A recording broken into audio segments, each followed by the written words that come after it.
Not guilty, say both prisoners, Atlanta Constitution, Saturday, May 3, 1913. Leo M. Frank and the night watchman, Newt Lee, reiterate declarations of innocence in Phagan crime.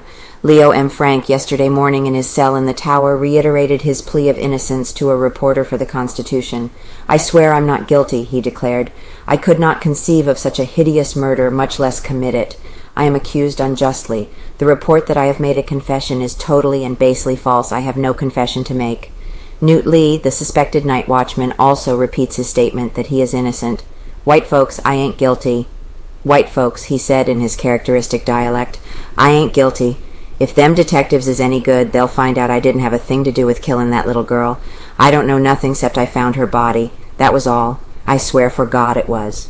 In pursuance of an independent investigation he is making into the Phagan mystery, Solicitor General Hugh M. Dorsey yesterday conferred with a number of detectives from police headquarters who are working on the case. They gave him an insight into the situation as it thus far has been developed by them.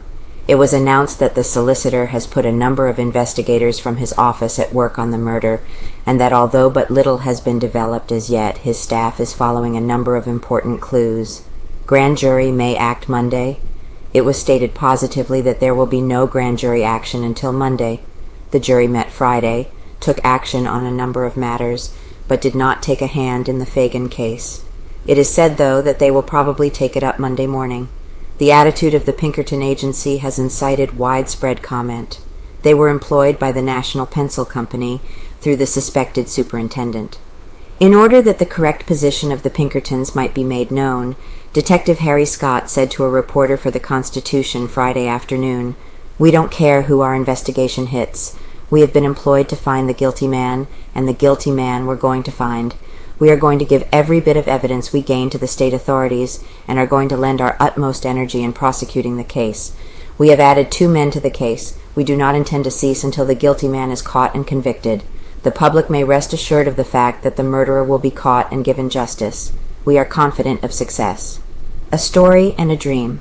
U.I. Smith, a resident of Eagan, Georgia, visited police headquarters Monday morning and asked to see Chief Lanford. Ushered into the office of that official, he began a remarkable narrative of a scene he had witnessed in Atlanta Saturday and of a subsequent dream. "If the body of Mary Phagan is to be exhumed," he said, "I want to see it. I am satisfied I can identify her as a girl I saw Saturday shortly after noon on Mitchell Street. She was with a middle-aged woman and was being followed by 2 men.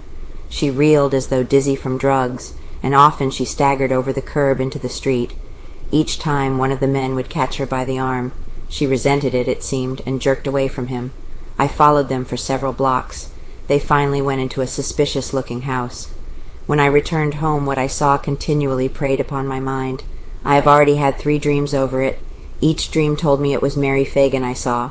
I've been worried so much over it that I felt it my duty to come and tell the detectives." Chief Lanford assured him that, in the event the body was exhumed, Smith would be notified and called upon to identify the girl. Mrs. Barnett on case. Believing she can aid in solving the Phagan mystery, Mrs. Hattie Barnett, a well-known detective who lives on Woodward Avenue, is now working on the case. She is not connected with any detective agency, but will work independently. Solicitor Hugh Dorsey denied last night the rumor that he would engage female detectives in the investigation he is making. Mrs. Barnett would not discuss her theories with the Constitution reporter who talked with her. "I am confident that I can obtain evidence which will convict the guilty person," she says. "My methods of investigation, I will say, will be along lines never used before in Atlanta. The mystery, I am assured, will be solved in surprisingly short time."